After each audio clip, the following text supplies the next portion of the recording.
దేవుడు మనుషులను పాపాలతో పుట్టించలేదండి. మనుషులకి జన్మ పాపం లేదు. మనిషి జన్మతః పాపి కాదు. వేద గ్రంథమైన బైబిల్ చెబుతుంది ఈ మాట.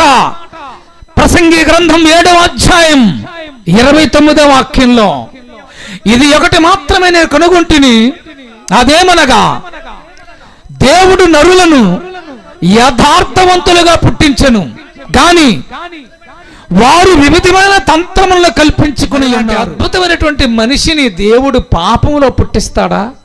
కాదండి, దేవుడు పుట్టించలేదు. దేవుడు మనల్ని యథార్థవంతులుగానే పరిశుద్ధులుగానే పుట్టించాడు.